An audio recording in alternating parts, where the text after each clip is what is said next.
50 साल से जो अन्याय हो रहा है, उस अन्याय के खिलाफ हम खड़ा होना चाहते। इसका बिहार विधानसभा चुनाव के साथ कोई संबंध नहीं। हमारा यह कार्यक्रम चुनाव को ध्यान में रखकर नहीं है।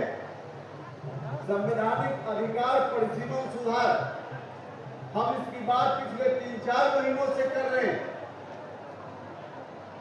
हमारी पार्टी ने तय किया कि इस बात को लेकर हम बिहार भर में अभियान चलाएंगे। पार्टी ने तय किया कि बिहार के अलग अलग हिस्सों में हम रैली करेंगे। पहली रैली हमने शाहबाद के इलाके में विक्रमगंज में की, दूसरी रैली हमारी मुजफ्फरपुर में हुई, तीसरी रैली मगध की धरती पर गया जी में हुई और चौथी रैली अभी पटना के मिलर हाई स्कूल के मैदान में हो रही है। चुनाव अब सामने है। अब आगे का काम चुनाव का काम है, उसमें हमारे साथी लगेंगे, आप सब लोगों को लग रहा है। लेकिन जिस मुद्दा को लेकर हम चले हैं, इस मुद्दा से संबंधित अभियान का समापन आज नहीं है। हम चुनाव तक के लिए इसको स्थगित करेंगे।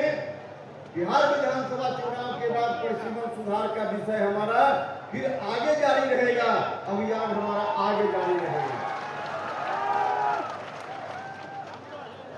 हम मुद्दों की बात हमेशा करते हैं, हम चुनाव को ध्यान में रखकर सिर्फ कार्यक्रम नहीं बनाते।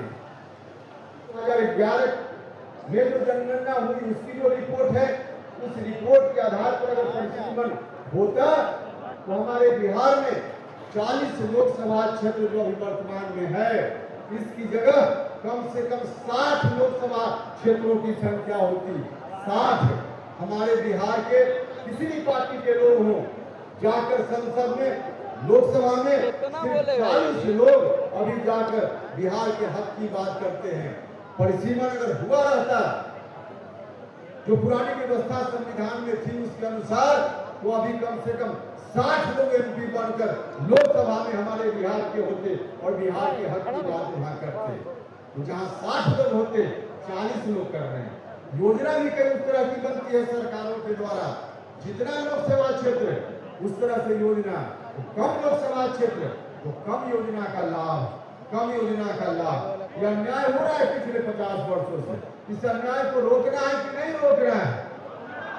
इस अन्याय को रोकना है तो इस आवाज को और बुलंद करने का काम करना पड़ेगा। इस आवाज को और बुलंद करने का काम करना पड़ेगा। भाइयों और मित्रों,